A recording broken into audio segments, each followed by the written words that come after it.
طالبان رجیم کے خلاف آپریشن غضب للحق کامیابی سے جاری ہے۔ پاک افواج کے افغانستان میں کامیاب فضائی حملے۔ سیکیورٹی ذرائع کے مطابق 14 اور 15 مارچ کے درمیانی شب میں افغان طالبان اور فتنہ الخوارج کے ٹھکانوں کو کامیابی سے نشانہ بنایا گیا۔ پاک افواج نے قندھار میں ٹیکنیکل سپورٹ انفراسٹرکچر اور اسلحہ ذخائر کو تباہ کیا۔ ISPR کے مطابق قندھار میں انتہائی اہم ٹیکنیکل اکوپمنٹ سٹوریج ٹنل بھی تباہ کر دیا۔ انفراسٹرکچر اور equipment storage tunnel Afghan Taliban استعمال کر رہے تھے۔ ایئر فیلڈ آئل سائٹ پر حملوں کی ویڈیو بھی جاری۔ ویڈیو میں حملوں سے پہلے اور بعد کے مناظر واضح ہیں۔ سیکیورٹی ذرائع کے مطابق کارروائیاں اہداف کے حصول تک جاری رہیں گی۔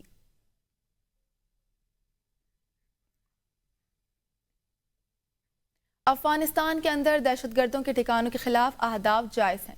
بھارت افغانستان سرزمین سے پاکستان کے خلاف دہشت گردی سے باز آ جائے۔ پاکستان کے افغانستان میں کارروائی اور بھارتی وزیر خارجہ کے بیان پر سخت رد عمل۔ دفتر خارجہ کے مطابق افغان سرزمین سے فتنہ الخوارج اور دہشت گرد کارروائیاں کر رہے ہیں۔ بھارتی وزارت خارجہ کا بیان مضحکہ خیز اور منافقانہ ہے۔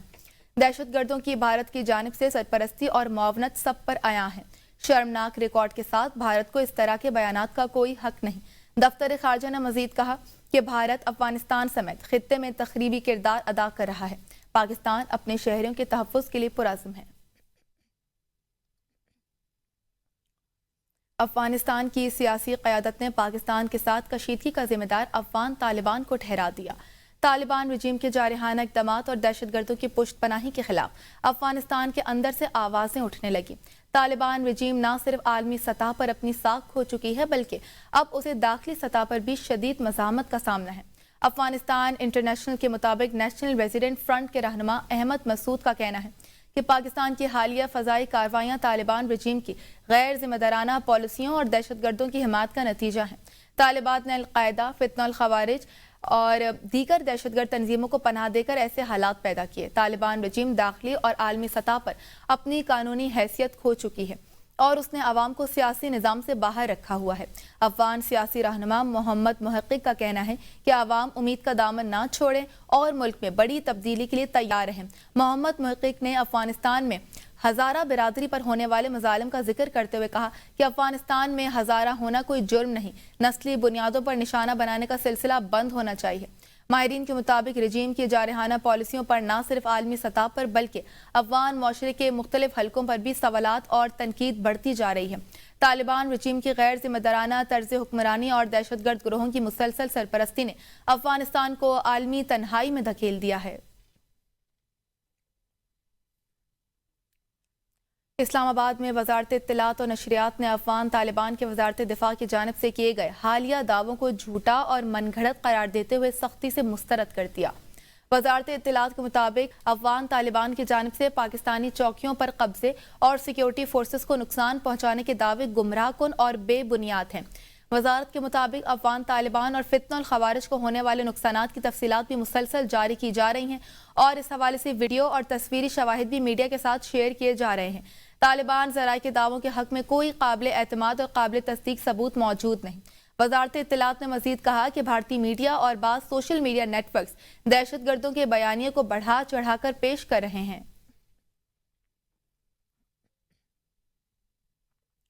امریکہ اور اسرائیل کی ایران میں ظلم و بربریت جاری ہے۔ غیر ملکی میڈیا کے مطابق ایران کے شہر اصفہان سمیت مختلف شہروں میں بمباری کی گئی۔ اصفہان کی فضاؤں میں جنگی طیارے بھی پرواز کرتے رہے۔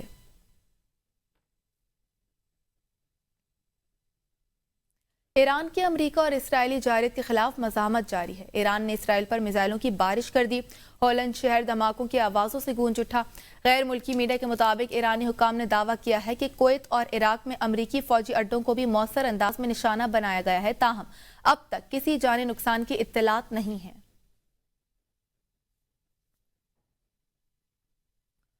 ایران کی پاسداران انقلاب نے کہا ہے کہ اسرائیلی وزیراعظم بنجمن نیتن یاہو زندہ ہیں تو ایران ان کا تعاقب جاری رکھے گا۔ بیان میں اسرائیلی وزیراعظم کو بچوں کا قاتل قرار دیتے ہوئے کہا ہے کہ خطے میں ہونے والی کارروائیوں کے ذمہ داروں کو جواب دینا ہوگا۔ دوسری جانب اسرائیل کی طرف سے اس بیان پر تاحال کوئی باضابطہ رد عمل سامنے نہیں آیا ہے۔ سعودی عرب کا اپنی فضائی حدود میں 10 ڈرونز مار گرانے کا دعویٰ۔ غیر ملکی میڈیا کے مطابق سعودی حکام کا کہنا ہے کہ ریاض کے گرد و نواح اور مشرقی علاقوں میں ڈرونز کو گرایا گیا۔ ایرانی حکام کا کہنا ہے کہ سعودی عرب میں ڈرون حملوں سے ایران کا کوئی تعلق نہیں۔ ڈرون کہاں سے اڑے، سعودی عرب کو اس کی تحقیقات کرنی چاہیے۔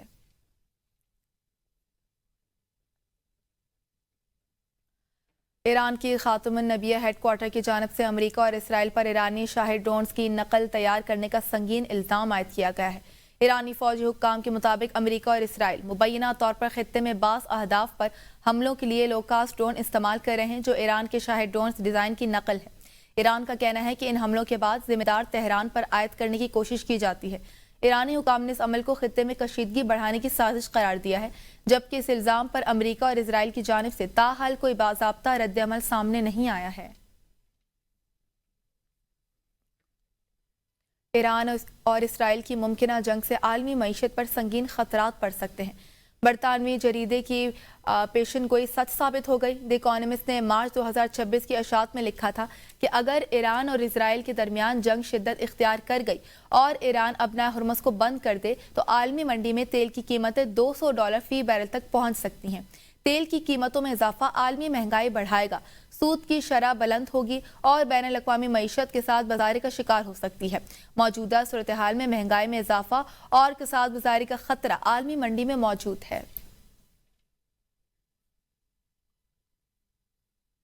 ایرانی وزیر خارجہ عباس عراقچی نے کہا ہے کہ امریکہ اپنا ہرمز کھلوانے کے لیے دیگر ملکوں حتیٰ کہ چین سے بھیک مانگنے پر مجبور ہو چکا۔ اپنے ایک بیان میں انہوں نے کہا کہ خطے میں امریکہ کی سیکیورٹی میں لاتعداد سوراخ ہیں، اب یہ چھتری تحفظ کے بجائے مشکلات لانے کا سبب ہے۔ ان کا مزید کہنا تھا کہ خطے کے ممالک امریکہ اور جارحہ ملکوں کو بے دخل کریں کیونکہ ان ملکوں کو تشویش صرف اسرائیل کی ہے۔ عباس عراقچی نے یہ بھی کہا ہے کہ ابنائے ہرمز امریکہ اور اس کے اتحادیوں کے علاوہ سب کے لیے کھلا ہے، اور ایرانی وزیر خارجہ کا مزید کہنا تھا کہ امریکہ نے جمعے کو راس الخیمہ اور دبئی کے قریب سے حملے کیے۔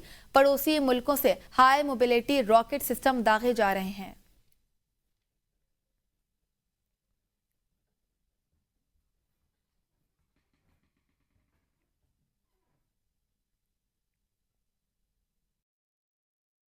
کے عالمی دن پر اپنے پیغام میں کہنا تھا کہ دنیا بھر میں مسلمانوں کے خلاف نفرت اور تعصب کے خاتمے کی ضرورت ہے۔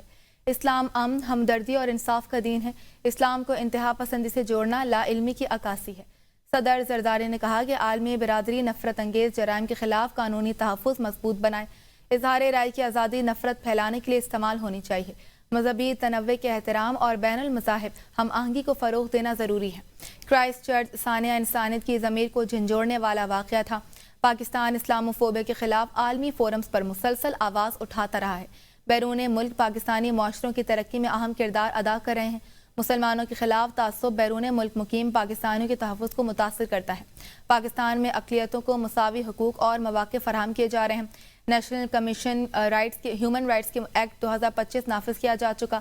اقلیتوں کے حقوق کے تحفظ کے لیے آزاد نیشنل کمیشن قائم کیا جا رہا ہے۔ عالمی برادری تعصب کے خاتمے اور مکالمے کے فروغ کے لیے مل کر کام کرے۔ مذہبی عقائد کا احترام اور مساوی قانونی تحفظ عالمی ذمہ داری ہے۔ کراچی میں عید الفطر کے لیے خریداری کا سلسلہ جاری ہے۔ ملبوسات، جوتوں اور جیولری کی شاپنگ کے لیے فیملیز دور دراز سے مارکیٹوں کا رخ کر رہی ہیں۔ ہماری نمائندہ عابدہ خان مزید تفصیلات سے آگاہ کر رہی ہیں۔ جی بالکل، میں اس وقت جامع کلاتھ کراچی کا جو مشہور شاپنگ مال ہے، بازار ہے، وہاں پر موجود ہوں، اور اس وقت عید کی تیاری جو ہے وہ پورے جوش و خروش سے جاری ہے۔ شہریوں کی آمد کا سلسلہ یہاں پر جو ہے جاری ہے، اور سب عید کی شاپنگ کرتے ہوئے ہمیں نظر آ رہے ہیں۔ دور دور سے فیملیز جو ہیں وہ یہاں پر آئی ہوئی ہیں۔ ٹھٹھا سے فیملی یہاں پر آئی ہے جو عید کی شاپنگ کرنے کے لیے یہاں پر پہنچی ہے۔ ان سے بات کریں گے کہ اتنی دور سے یہاں پر عید کی شاپنگ کرنے کے لیے آئے ہیں، کیا کہیں گے، کیا خرید لیا، کیا ابھی باقی رہتا ہے؟ بس کپڑے خرید لیے بچوں کے لیے، اور کچھ رہتے ہیں سامان وہ خریدنا ہے، جیولری خریدنی۔ یہاں پر بچیاں بھی میرے ساتھ موجود ہیں۔ بیٹا بتائیے گا، اتنی دور سے آپ اپنی امی کو لے کے آئے ہیں شاپنگ کرنے کے لیے، کیا کیا خرید لیا، کیا کیا رہتا ہے؟ ہم دونوں نے 3 سوٹ خریدے ہیں، بہت اچھے ہیں۔ باقی ہماری جیولری رہتی ہے وہ بھی خریدے ہیں، بہت مزہ آ رہا ہے جامع کلاتھ میں۔